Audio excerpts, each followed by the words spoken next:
Okay, if you take a look at the sideboard, you see that we are going to be starting to look at Canada. And you picked up on your way in the basics chart. Every time we look at a new country, I will give you a basics chart to fill in so that you can compare the country that we're looking at to what you know, that being Minnesota and the United States.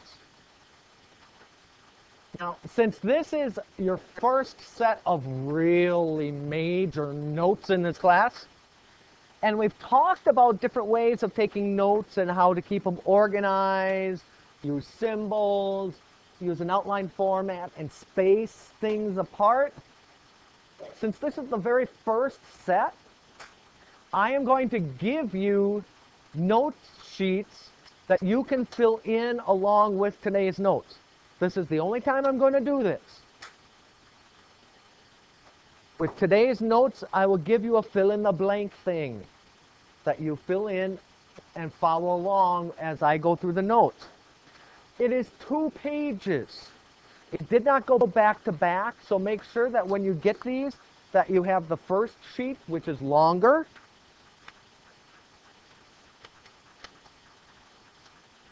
and the second sheet, which is shorter. They should be in order. It should go long, short. So take the first 2 and then pass the stack back.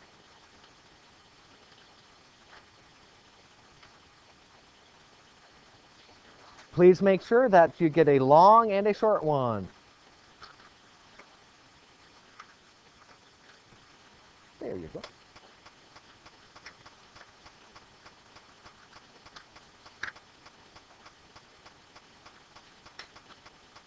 There you go. So please double check that you have a long and a short.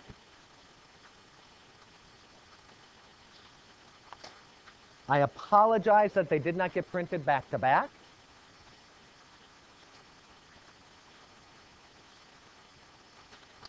But the idea is to give you an example of how you should be taking your notes.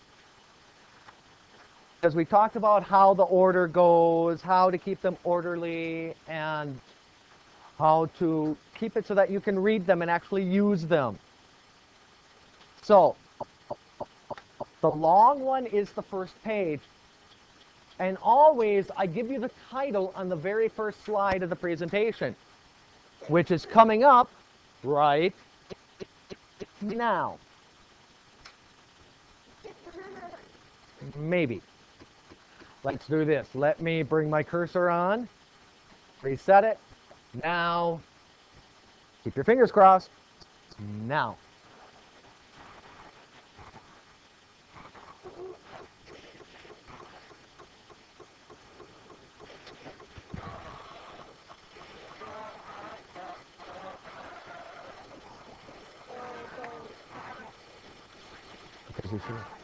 You have long and short.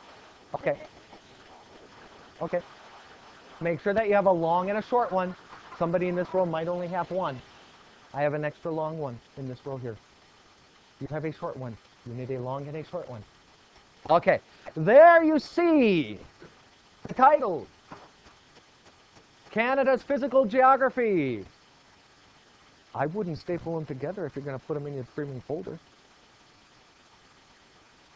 We're going to look at Chapter 5, Section 1, the Physical Geography of Canada.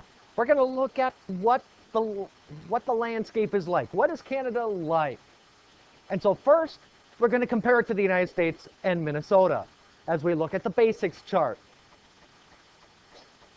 Because you might understand Canada, you might know something about Canada, but when we get into some of the other countries that aren't as familiar to you, I think it's good that you compare it to something that you know. So here we have the basic facts. I call it the basics chart. And so we have, in the first column, we have Minnesota. And in the second column, we have the US. And you will eventually be filling in the third column, which deals with Canada. If you're just coming in, make sure you grab a sheet by the door.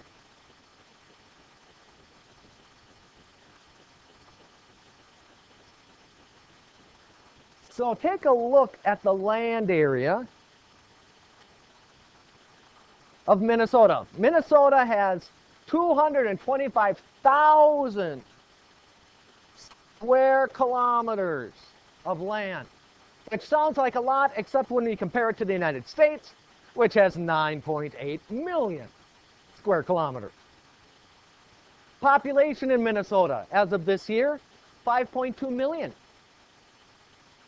compared to 307 in the entire United States. Population density. Does anybody know what population density is?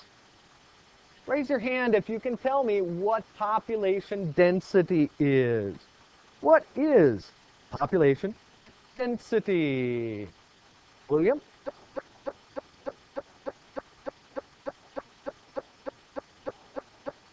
Not exactly how many people are in a town. You're on the right track. You're on the right track. It does deal with population in an area. Yes. Okay, so how many people would be like I have up here in a square mile? It's as if you take the entire amount of land and you spread all the people that live there equally over that land. How many people are you going to run into in a square kilometer or in a square mile? If you drive a half mile down the road, how many people will you run into? Notice I say run into, not run over. Meaning see them, not kill them. Because that will, if you run them over, you change your population density because they are no longer alive. So Minnesota is 25 people per square kilometer. That's if we took the entire population of Minnesota and spread them evenly over the entire state. The land, not the lakes. We're not going to have people standing on water here. Yes, sir. Have you ever done averages where you take a number and you divide it? That's how you get fractions or decimal points of a person, because it's an average. Arable land. This one might be a new term for all of you, and so I'm going to write it up on the board. Arable land is just land that is used for growing crops. Arable land is land used for growing crops. So it's land that can be used for growing corn or wheat and things like that.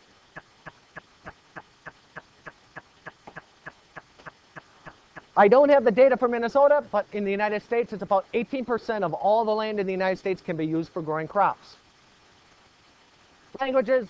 The official language in the United States is English. Life expectancy. Gentlemen, in the United States, you can expect, on average, to live to the age of 76. That's on average. Ladies, you live longer. Ladies, you live to 81. You get to outlive your husbands and keep all their money.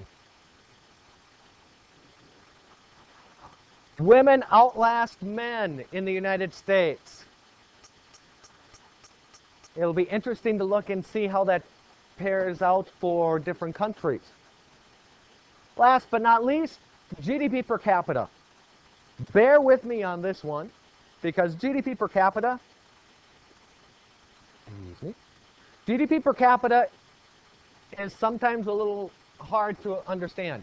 If we take the value of everything that is made in the United States, everything that's produced, and everything that is done, all the services such as going to the doctor, going to the store and having the clerk there at the checkout lane, going to a restaurant, all the value of everything that's made in the U.S. and all the services in the U.S. If we took the value of all of that together and divided it equally amongst all the people in our country, that's what GDP per capita is. So if we took all the value of everything that's made and done in the United States and divided it by its population, we would get $46,900 per person. Per capita means per person. That doesn't mean that everybody in the United States gets that. That's just a looking at the value of everything that's produced and done in the United States and spread it evenly. So if the number is high, it's basically a wealthy country.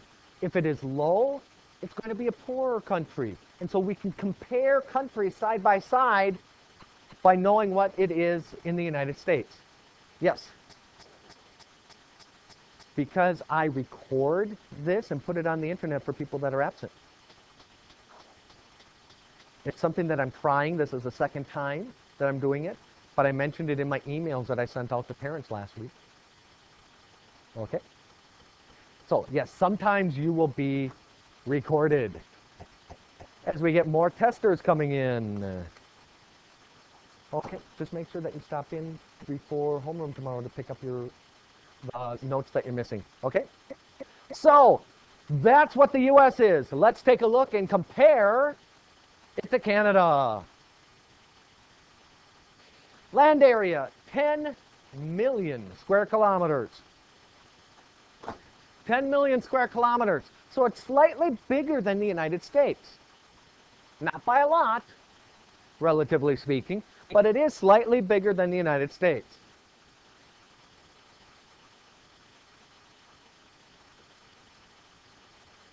Now, population. Raise your hand with a 1 if you think the population is less than the United States. So 1 is less than, 2 is greater than. What do you think the population of Canada is going to be? 1 less than, 2 greater than. Hands up. I want people to be thinking. Remember, hands in my class have to be above your head. No lazy arms. 1 less than, 2 greater than. 1 less than, 2 greater than. We're sort of divided here in this class. I have somebody with 5 hands up, or 5 fingers up. I don't know what that means. 1 is less than, 2 is greater than, and the actual population of Canada is 33.5 million. It is about 10 times less than the United States. Or 6 times what we have in Minnesota. If you multiply Minnesota by 6, you get all of Canada. Canada doesn't have a lot of people, but it has a lot of land compared to that amount of people. What is that going to do to its population density? Lots of land, more land than the United States, but fewer people than the United States. Population density going to be less than 1 or greater than 2. Raise your hands with either a 1 or a 2 predicting. What is its population density going to be? Less than 1, greater than 2. It has a lot more, it has more land than the United States, but a lot fewer people. It is going to be way low. 3.7. That population density is going to be something more like in Alaska or North Dakota, South Dakota, where you can drive for miles and miles and miles and not see hardly anybody. Very low population density on average. But that's because most of Canada is tundra and things like that where people have a hard time living. Yeah. Arable land, the amount of land used for crops. Not going to be much, is it? You read about that for today. It's cold. Got tundra. You got the Canadian Shield. It's only 4.5%. But I guess you can't complain too much because they have fewer people to feed. They actually export food. They make more food than they need, so they send it to Europe, just like we do, through the port of Duluth. Languages. Canada has 2 official languages. Can anybody give me one of them? One of them. Yes, Austin. One is French, especially in the province of Quebec. And the other one is English. Yes, French and English. Life expectancy. I wonder if the men will take over the lead here. Life expectancy is Gentlemen, your life expectancy goes up in Canada. 79, but so do the women. The men are up to 79, the women are at 84. You live longer in Canada. Some people might want to try to figure out why that is. There are some people that say it's because in Canada you don't pay to go to the doctor. In Canada you don't pay to go to the doctor, it's free.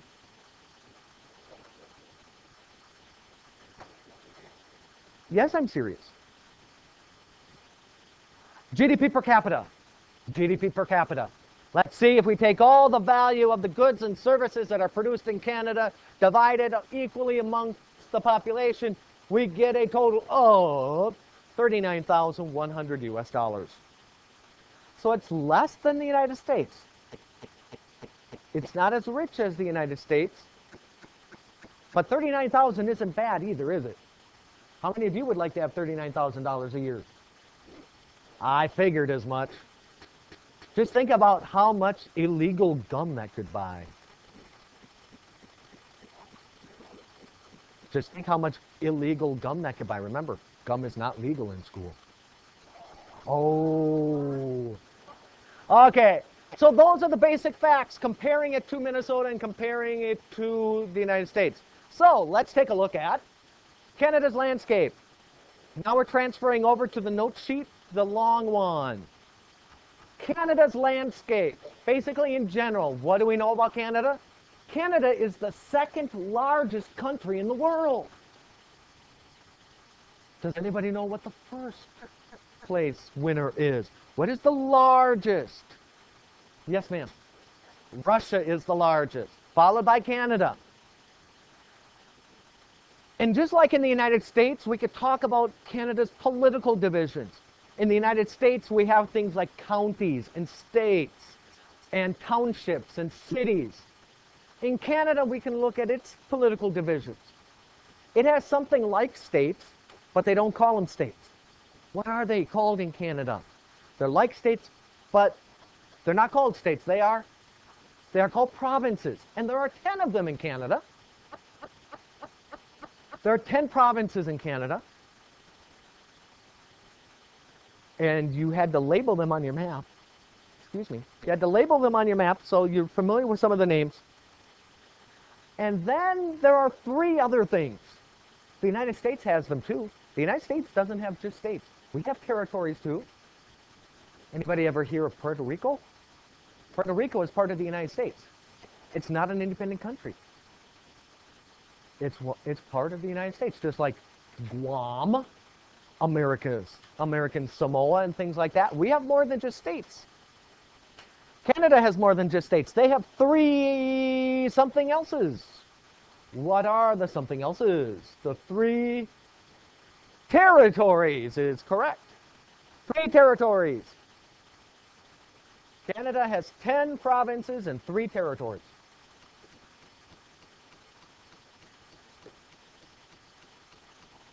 Ten provinces and 3 territories.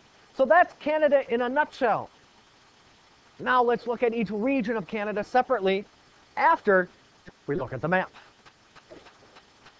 Here you have, in the southern part, you have all the provinces, and in the northern part, you have the territories.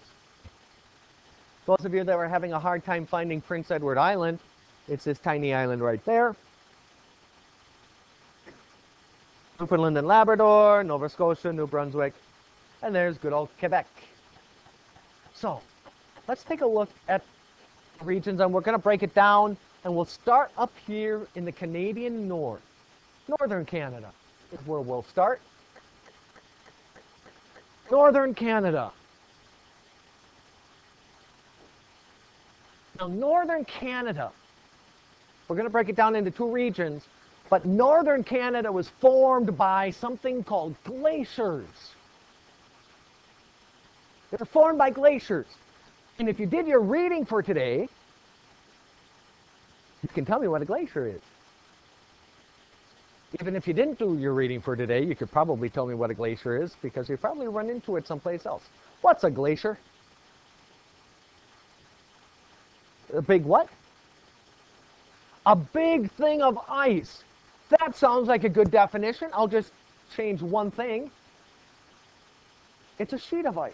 It's a giant sheet of ice, miles thick, that used to cover Minnesota too.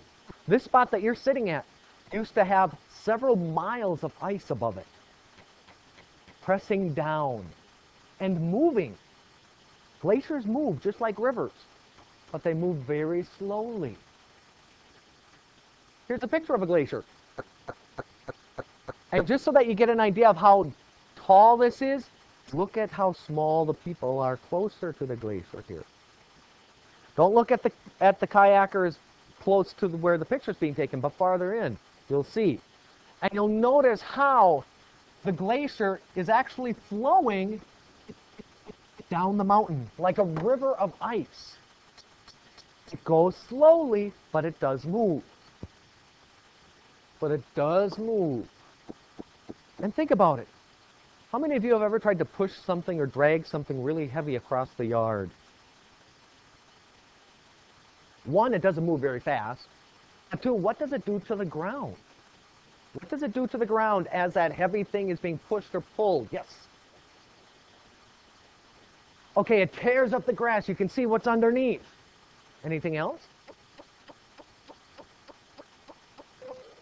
That is the basics. That is true. Anything else? Okay, you can also see a path of where it went and where it was, yeah. The glaciers covered all of North America. Here's a picture that shows you just how far south they went, down into Kentucky and Tennessee. Look at Minnesota. And it has come down and gone back several times throughout history, scraping its way across. It's because of those glaciers that we have so many lakes in Minnesota. The glaciers made the lakes. So, what does that do for northern Canada? Well, like somebody pointed out, it sort of scrapes everything off the top. In northern Canada, you have an area called tundra in the far north. This tundra is there because of the temperature, because it's so cold. You're talking like Arctic Circle region, and south of that is still just as cold. The tundra. The tundra is this place where you don't have trees because the ground can't support the trees. So the most you'll be able to grow there is moss and very, very short grasses. It's a rolling treeless plain. Trees can't grow there. You can't grow anything really tall. There are things that live there, things like reindeer and caribou. They're located in the tundra.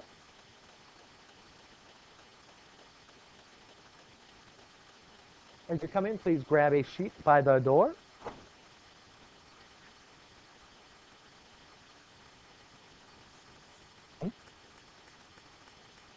This is $50. This is still $50. Okay? No problem. Rolling treeless plain. Not much lives there. Here's where you would find what you think of as Eskimos living there. They're actually called Inuit. But the thing about this is that the ground never totally thaws out in the summertime. It never gets warm enough to totally thaw out the ground. Think about Minnesota in the springtime. When the ground is thawing out, the top layer might thaw out, but the underneath layer is still frozen. And so the water just sits there and you get mud. How many people have ever experienced that? Be their driveways are nothing but mud, or their yard. Yeah, that's the way northern Canada is all the time in the summer. It never dries out. It never totally thaws out. Anybody know the name for that? It has a special name. Nobody? I'll give it to you. The name for this is called permafrost. Permafrost is ground that never totally thaws out, even in the summertime. You can't really build on it, because if you try to dig it, the ground is like cement when you get through the first inch or so. Except for if you stand in it Your body heat will melt the ground just right around your feet, and you'll sink down. But if you try to take a shovel to it, the shovel isn't warm. It'll just hit like concrete there. It's really hard to live there. That's why most people don't live there. That's the tundra, permafrost. Now, let's come just a little farther south of the tundra, and we run into what's called the Canadian, anybody remember from their reading? The Canadian Shield. The Canadian Shield is located around Hudson Bay. Hudson Bay is that big water body in northern Canada. Should be on your maps. The Canadian Shield is around Hudson Bay. And just like it was pointed out, the glaciers scraped everything off the land, including the dirt, and left behind just the rock. It's very rocky in this part of Canada, and it's scraped. You can actually, from satellite, see how the glaciers scraped across the land. But the good thing about it is, in rocks, you find minerals like iron and gold and things like that. So this part of Canada is very rich in minerals. But you can't grow anything there. You have no soil. There will be some trees that'll grow, yeah. But other than that, you can't grow crops in this part of Canada.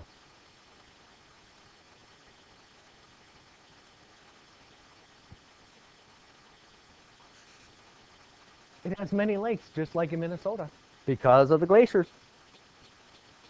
The glaciers formed many lakes. And this area is north of Minnesota, so what's the temperature going to be like? What's its temperature going to be like since it's farther north than places like International Falls and Warroad? It's going to be cold, yeah. It's cold there, especially in the wintertime. So you have a cold area, has many lakes, but it's scraped and rocky, so you can't really grow crops there. Are you going to have a lot of people there in the Canadian Shield? No. No, because they can't grow food. So there are very few people that want to live there. You will find many Native American tribes in the Canadian Shield. But the European settlers did not live there because they could not grow food for themselves there. That is northern Canada. And northern Canada makes up most of Canada.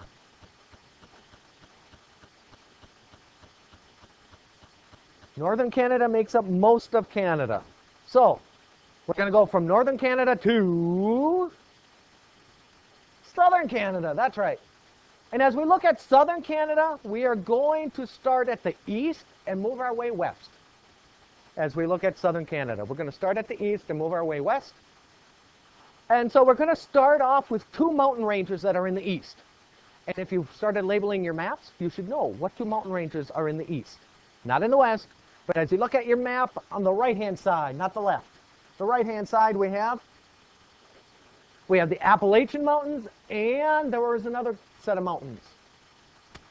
The Appalachians and, might be hard to pronounce, starts with an L. There you go, good. The Laurentians. So in the east, you have the Appalachian, and then you have the Laurentian Highlands. Two things that you have to put on your map. And I'm going to put a map up here now to show you the Appalachians and the Laurentian Highlands. Here it comes. Bam. And on this map you can see the Canadian Shield here. But here are the Laurentian Highlands. And down here are the Appalachians.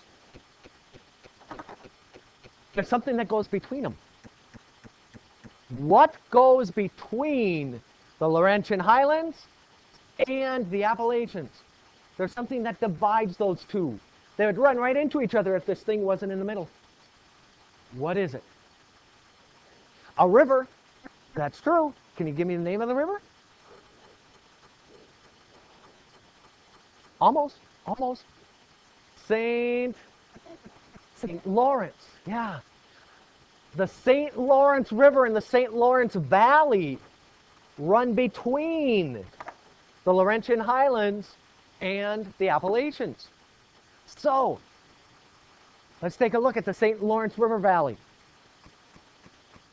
Between two sets of mountains, you have a valley. St. Lawrence River Valley. And the word Laurentian is based on the word Lawrence. So, the St. Lawrence River Valley.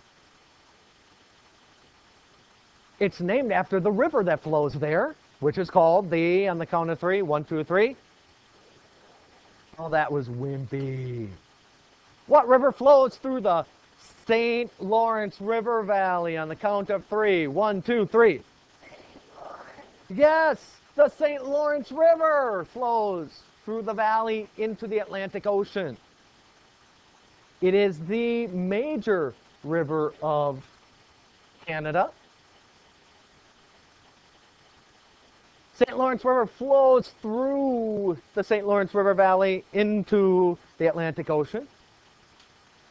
And inside this river valley is where you will find most of the people in Canada. Most of the population in Canada lives in the St. Lawrence River Valley. And it's because of its weather, its climate. That's why. Most of the population of Canada lives in the St. Lawrence River Valley because of its climate.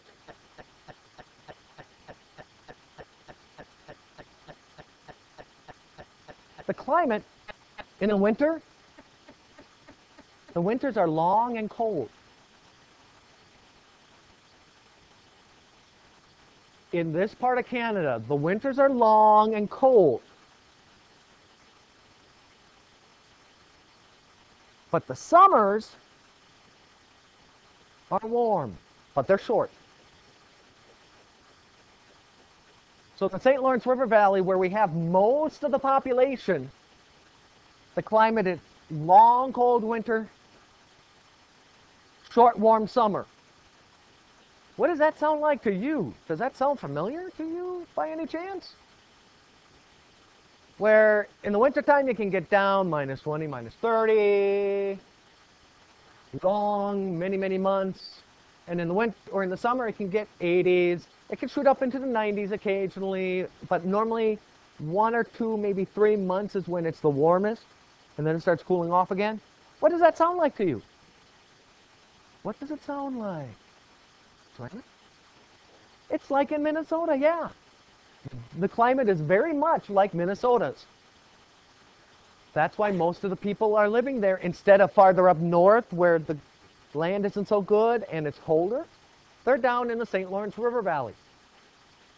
Now, the St. Lawrence River Valley is also home to Canada's largest city. Anybody remember the name of Canada's largest city from your reading? Yes, sir. It is Toronto. The largest city in Canada is Toronto. It's where most immigrants go in Canada. In the United States, most immigrants originally went to New York City. Toronto is like the United States, New York City. It's where lots of immigrants go. The last thing, and possibly the most important thing for us here in Minnesota that you can find in the St. Lawrence River Valley is something called the St. Lawrence something. Who remembers from their reading? The St. Lawrence starts with an S. Anybody? There's even a diagram in your book that showed it. The St. Lawrence Seaway is the exact answer. The St. Lawrence Seaway. And the St. Lawrence Seaway is a collection of rivers and canals and locks that connect the Great Lakes to the Atlantic Ocean. I know it's a long definition. It is a collection of rivers and canals and locks that connect the Great Lakes to the Atlantic. It allows ships from Duluth to travel all the way around the world. Grain that is produced in Minnesota gets shipped all around the world, thanks to the St. Lawrence Seaway. Rivers, you know what rivers are. What's a canal? Anybody know what a canal is? What would be a nice definition for canal? Easy to remember.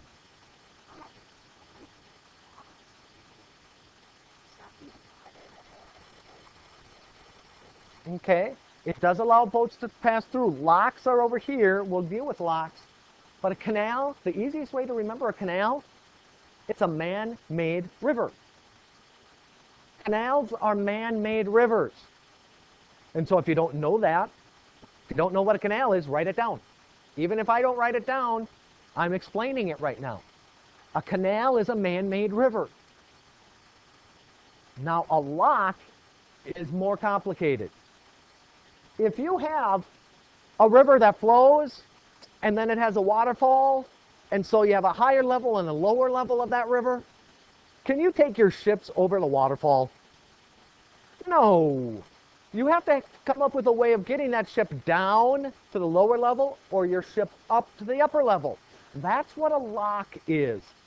A lock is sort of like an elevator for boats that deals with water. Your boat goes into a lock, the doors close around you, and it fills up with more water and raises the boat up to the next level. Or it lowers the water down to the next level. So it's sort of like a boat elevator. So all of these together let you get from Duluth to the Atlantic Ocean, just like you saw in the diagram in your book. Going from Duluth through Lake Superior, but then Lake Huron is lower than Lake Superior, so you have to take that little lock, that little elevator down. Same thing at Detroit, down to Lake Erie. But whoa, look what happens between Lake Erie and Lake Ontario. Lots of locks. What's happening? What's located right here with this big drop from Lake Erie to Lake Ontario? Why do you need so many locks? Think about what's in New York, where you have a big difference between this water level and this water level. Really? Nobody knows? This water has to flow into here somehow, naturally. That's why you need the locks. Waterfall. What waterfall is going to be that big? Light bulbs are going off on people's heads. What is the waterfall? Niagara Falls is right there. Yeah, Niagara Falls. And then down through the other locks and other canals out to the ocean, the Atlantic. That's the St. Lawrence Seaway. And that's the end of the St. Lawrence River Valley. So we've been to the east, down the St. Lawrence River Valley. Now we're going to the central part of Canada with a place called the Great Plains. Wait a minute, I thought the Great Plains were in the United States. Don't they just stop at the border? No? You mean things can flow between two countries? Uh-huh. Great Plains. They start in the U.S. and go all the way up into central Canada. And the Great Plains are a huge prairie. Just like Little House on the Prairie. What can you do on a prairie? What are prairies good for? What are prairies good for? Farming. And that's exactly what happens here. Prairies are rolling inland grassy areas with very rich or fertile soil. They're good for farming. So the Great Plains aren't only found in the United States, but they're also found in Canada. So we've looked in the north. We've looked in the southeast. We've followed the St. Lawrence River Valley. We've come to the central part of the Great Plains. That leaves one last region of Canada to deal with. That would be which region of Canada do we need next? We've done the north, we've done the southeast, the south central. We need now the southwest or just the west. Western Canada. Two mountain ranges in Western Canada that you have to put on your maps. Yes. Rocky Mountains are one, and the other one are, yes, the Rocky Mountains and the Coast Mountains. They run side by side along the coast there in Western Canada.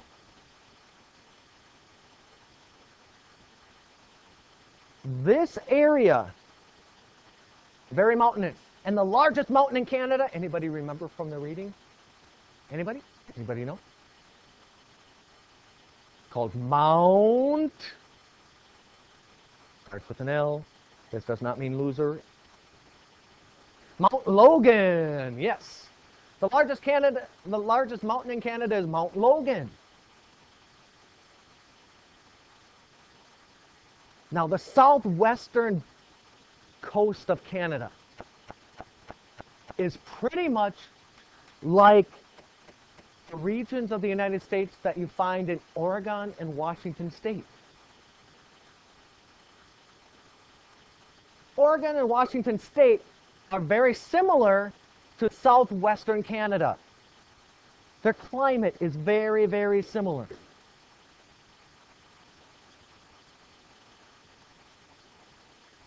Southwest coast in Canada is very similar to Washington State and Oregon in the U.S.